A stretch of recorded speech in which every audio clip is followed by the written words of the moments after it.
그것들이 세상에 나가지 않도록 확보, 격리, 보호하고 있는 것이 아닐까요? 오늘부터 그런 신비한 존재들 SCP에 대해 알아봅시다.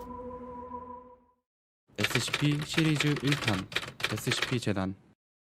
SCP를 소개하기에 앞서 먼저 그것들을 확보, 격리, 보호하는 SCP 재단에 대해 최대한 간략하게 설명해 드리겠습니다. SCP 확보, 격리, 보호 또는 특수격리 절차의 줄임말입니다. 구체적으로 언제 누가 설립했는지는 알려지지 않았습니다.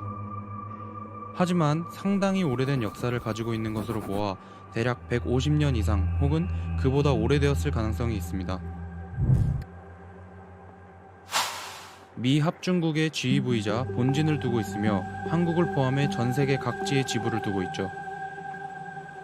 SCP는 인간에게 위협이 될 만한 것들, 초자연적인 것들, 자연의 섭리를 벗어난 존재들을 확보, 격리하고 있으며 인류 전체와 민간인을 보호하는 비밀기관으로 알려져 있습니다. 그들이 확보, 격리하고 있는 존재들은 정말 신비로우며 사람들에게 도움을 주기도 하지만 기괴하며 아주 조금이라도 잘못하면 이 세상을 멸망시켜버릴 수도 있는 것들도 함께 존재합니다. 그들이 격리, 확보하는 것들은 주로 SCP-000이라는 식으로 번호와 명칭이 붙습니다. 그리고 SCP들은 여러 등급이 있으나 대표적인 6개 등급을 알려드리겠습니다. 안전, 확실한 격리 처리가 가능하거나 확정된 대응 프로토콜 같은 것이 마련된 대상입니다.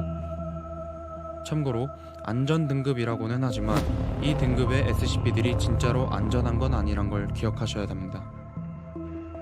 유클리드, 비교적 격리가 어려운 경우, 즉 대상의 성질에 대한 이해가 충분하지 않거나 대상의 성질 자체의 특성으로 인해 격리 상태에서 탈주할 가능성이 있거나 대응에 어려움이 있을 가능성이 있는 대상들을 말합니다.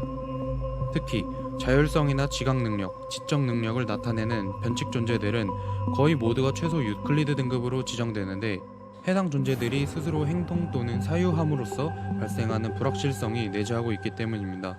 다만 어디까지나 격리가 어려울 뿐 오히려 그 특성은 위의 안전 등급보다도 더 안전한 경우도 있습니다.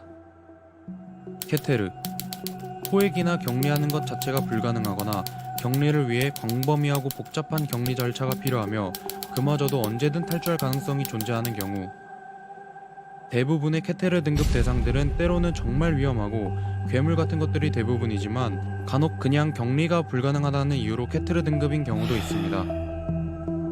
가장 중요한 3가지를 소개해드렸으니 나머지는 간단히 말씀드리도록 하죠. 무력화, 모종의 이유로 대상이 특이 현상이나 위험성이 더 이상 나타나지 않게 된 경우입니다.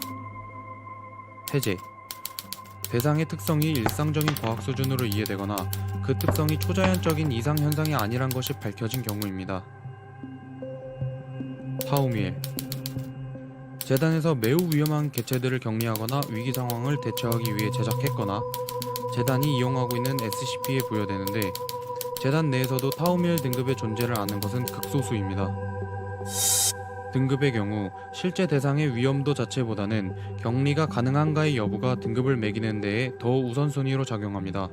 한번 매겨졌던 등급이 추후의 연구 등에 의해 변경되기도 하죠. 이야기가 좀 길어졌군요.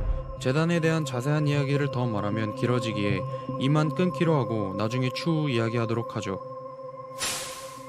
다음엔 재단이 설립된 원인이 된 최초의 SCP, SCP-001에 대해 들려드리도록 하겠습니다.